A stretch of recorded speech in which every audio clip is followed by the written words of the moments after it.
Okay भी topic ज़रा देखो क्या लिखा हुआ है कि इलेक्ट्रिक चार्जेस को पैदा करना। ठीक है, ये हमारा टॉपिक है। इससे पहले जो हमारी प्री रिक्विजिट्स हैं ना, जो जिन चीज़ों के बारे में हमारे पास इंफॉर्मेशन होनी चाहिए, वो ज़रा एक ना यहाँ पर एक मैग्नेट पड़ा हुआ है। एक मैग्नेट से हम एक कॉन्सेप्ट ले लेते हैं। आपने देखा होगा कि एक मैग्नेट जो है कभी तो वो एक दूसरे को अट्रैक्ट करना शुरू कर देता है और कभी एक दूसरे को वो अभी देखो रिपेल कर रहा है, यानी दूर भगा रहा है, जिसे हम कहते हैं दफ़ा की फोर्स, उसको वो दूर भगा रहा है। तो ऐसा क्यों होता है? क्योंकि एक मैग्नेट के दो पोल होते हैं। कौन कौन सा? North and south. एक्सीलेंट।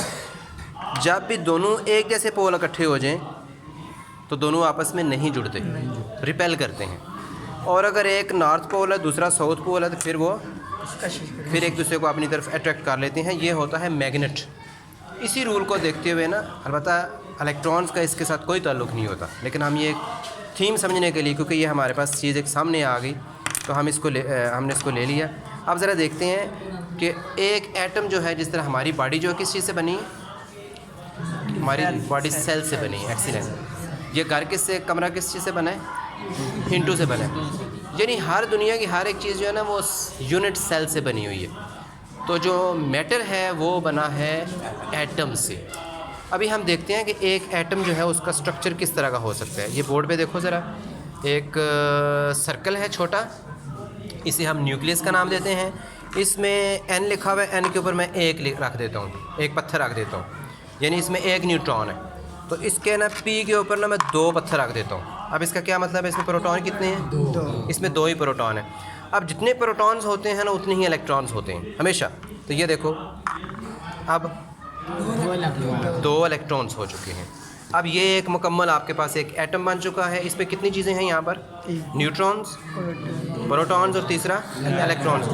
अगर कभी इस तरह हो कि मैं, इस तरह और भी शेल होते हैं लेकिन ये एक सिंपल हमने बना लिया, अगर मैं इस एटम को किसी दूसरे जिस्म के साथ रगड़ूं, जिस तरह अभी मैं एक और एक्सपेरिमेंट अभी करेंगे, अगर रगड़ें तो क्योंकि ये शेल में आज़ाद घूम रहे होते हैं इसके आगे पीछे, अगर ये एक इलेक्ट्रॉन बाहर निकल जाए तो आप देखो इसमें इलेक्ट्रॉन्स कितने रह चुके हैं? प्रोटॉन उतने ही जितने पहले थे। तो अब इस एटम में पॉजिटिव चार्ज हो जाएगा या नेगेटिव चार्ज हो जाएगा? क्यों? क्योंकि प्रोटॉन्स कितना पॉजिटिव चार्ज आएगा? एक या दो? एक होगा, क्योंकि एक इलेक्ट्रॉन कम हुआ है ना, इस पर एक पॉजिटिव चार्ज आ जाएगा। और अगर इस तरह हो कि हम इसको रगड़ें किसी जिस्म के साथ, तो दूसरे में से इलेक्ट्रॉन इसमें दाखिल हो जाए, एक इलेक्ट्रॉन इसमें इजाफी दाखिल हो गया, तो अब इस पर कौन सा चार्ज आ जाएगा? कितना नेगेटिव चार्ज आ जाएगा? -1। और अगर दो इसमें दाखिल हो गए फिर -2। ये तो हो गया अभी एक एटम का स्ट्रक्चर। किस तरह उसके ऊपर हम एक जमा लिख देते हैं, कभी नफ़ी लिख देते हैं। अब ज़रा हम उससे आगे लेके आते हैं एक्सपेरिमेंट। हम इसके एटम्स को निकालते हैं।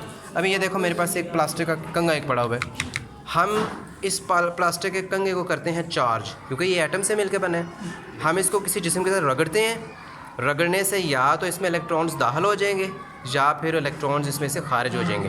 तो इसको कोई एक लड़का जो है वो कंघी करे थोड़ी देर के लिए। चले मैं ही अपने बालों पर रगड़ लेता हूँ। तो रगड़ने के बाद कुछ हम पीस ऑफ पेपर रख लेते हैं, उनके ऊपर जैसे ही हम इसे लेके आएंगे तो क्या होगा? कशिश। अभी ये चार्ज नहीं हुआ।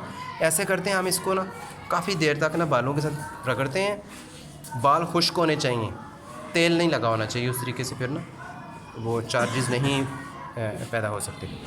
तो ये हाँ जी देखिए ना, ये क्या कर रहा है जी?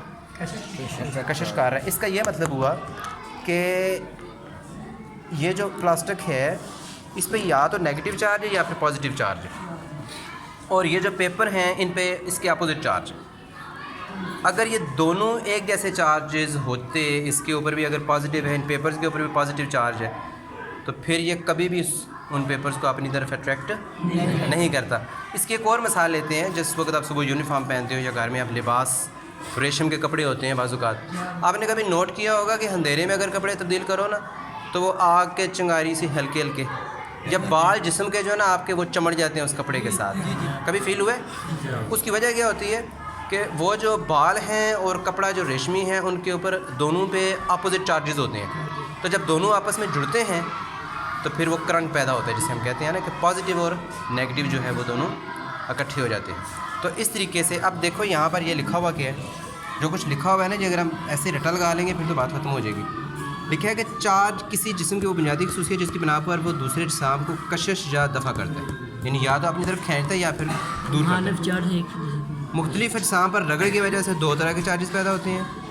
एक जैसे चार्जेस हमेशा एक दूसरे को दफ़ा का मतलब क्या हुआ, दूर भगाते हैं, और मुखालिफ चार्जेस जो होते हैं वो क्या करते हैं, कशिश करते हैं। और दफ़ा करने की खसूसियत किसी जिस्म में चार्ज की मौजूदगी को ज़ाहिर करती है। अब ये जब कॉन्सेप्ट क्लियर हो गया ना, तो उसके बाद आगे लिखा हुआ है इलेक्ट्रोस्टैटिक इंडक्शन। इसमें वही कॉन्सेप्ट होगा कि जो इसको हम बाद में देखेंगे जब इसकी बाकायदा एक एक्सपेरिमेंट करेंगे, बाकायदा ये लेके ना सलाख, ताकि उस काम को हम समझ सकें। तो इसकी बात यहाँ तक क्लियर हो चुकी जी ऐसा।